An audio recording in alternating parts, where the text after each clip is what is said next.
বুলেটটা এসছে আমার কাছে একটা 350 সিসি।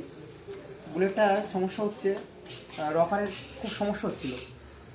গাড়িটা ঠিকঠাক স্টার্টিং হচ্ছিল না, ঠিকঠাক পিক আপ নিচ্ছিল না, কম্প্রেসার ফেল হয়ে যাচ্ছিল। কম্প্রেসার। এই বুলেটটার বয়স দীর্ঘ 43 বছর বয়স হয়ে এসছে, ওল্ড মডেল বুলেট। ঠিক আছে, এর গিয়ারটা দেখতে পাচ্ছ, ডানধারে গিয়ার আছে, কিকো ডানধারে। ওল্ড মডেল বুলেট আছে এটা। গাড়িটার ডিস্টার্ব হচ্ছে কি, গাড়িটা আমরা দীর্ঘ আধা ঘন্টা 1 ঘন্টা ধরে দেখছি গাড়িটার প্রবলেমটা কি হচ্ছিল। প্রবলেমটা হচ্ছিল যে এর যে রকার আছে, রকারটা সমস্যা হচ্ছিল আর কি। একধারে কম্প্রেসার আসছে, একধারে ছেড়ে দিচ্ছে, এরকম হচ্ছিল। ঠিকঠাক স্টার্টিং হচ্ছিল না গাড়িটা, যে স্টার্ট যেভাবে হবার দরকার সেভাবে হচ্ছিল না। ডিকম্প্রেসার মানে হচ্ছে কিক একদম ইজিলি লাগবে, ইজিলি স্টার্ট হবে, হাত দিয়ে স্টার্ট হওয়ার কথা গাড়িটা, কিন্তু সেরকম হচ্ছিল না। আমার কাছে নিয়ে এসছে গাড়িটা ডিস্টার্ব হচ্ছে, ঠিকঠাক স্টার্টই হচ্ছিল না।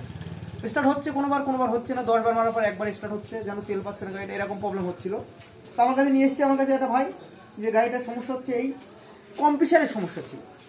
রকার খুলেছি দেখতে পাচ্ছ, এই ইনপুট আউটপুট যে ভ্যালভ আছে, ভ্যালভের এই যে রকারটা আছে, এই রকারটারই সমস্যা ছিল। এটা আমরা অ্যাডজাস্ট করেছি, ভিডিওর মাধ্যমে দেখাতে পারলাম না।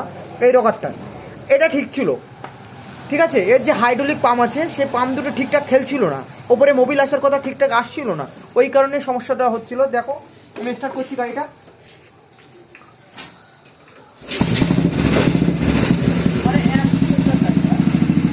দেখতে পাচ্ছি এখন দুটো রকার দুটোই খেলছে, দেখতে পাচ্ছি দুটো রকার দুটোই খেলছে। এখন প্রপারলি গাড়ি এত ওকে, চাপ উৎপন্ন চলছে, গাড়িটা সাউন্ডও শুনতে পাচ্ছ, অনেক সুন্দর হয়েছে সাউন্ড, ঠিক আছে। গাড়ি এখন জবরদস্ত পিক আপ দিচ্ছে, গাড়িটা জবরদস্ত পিক আপ দিচ্ছে, দেখতে পাচ্ছ। গাড়িটা টোটাল ইলেকট্রিক লাইন ওপরে করেছি, ইলেকট্রিক লাইন আসছিল না, সমস্যা হচ্ছিল, জবরদস্ত পিক আপ দিচ্ছে গাড়িটা।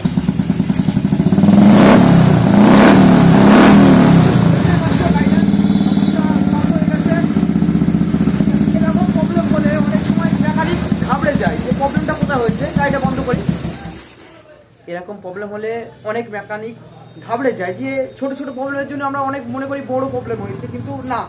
যেখানেই প্রবলেম মিস্ত্রি অর্থ হচ্ছে, যেটার প্রবলেম হবে সেখানেই দেখতে হবে আমাদের। আমরা গাড়িটাকে তছনছ করে খুলে ফেললাম, প্রবলেম বুঝলাম না, এটা কিন্তু ঠিক না।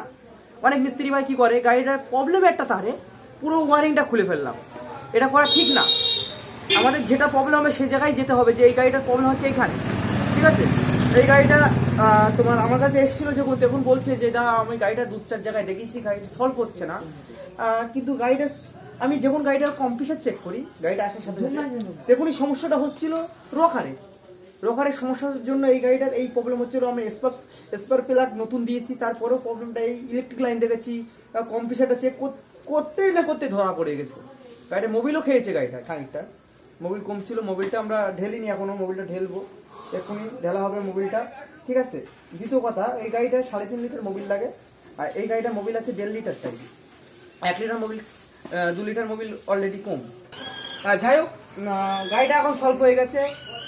গাড়িটা একটা জিনিস বলি, মেকানিকরা আমরা কি করি, ছোট প্রবলেমটাকে বড়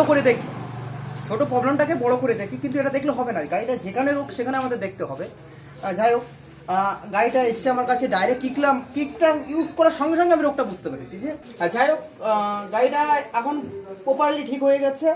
তা যাই হোক, মেকানিক ভাইরা কি করে, যে বড় রোগটা বড়োভাবে দেখে না, ছোট রোগটা বড়োভাবে দেখে, এটা করলে ঠিক হবে। ঠিক মেকানিক লাইনে থাকলে কি, গাড়িটা সলভ করতে হবে আমাদের, আগে দিমাগটাকে খেলাতে হবে, ঠিক আছে। দিমাগ না খেলালে কিন্তু কখনো মেকানিক লাইনে আসাটা ঠিক না। যদি মাথার মধ্যে কিছুই না থাকে, মেকানিক লাইনে এসে আসার কোনো দরকার নেই, ঠিক আছে।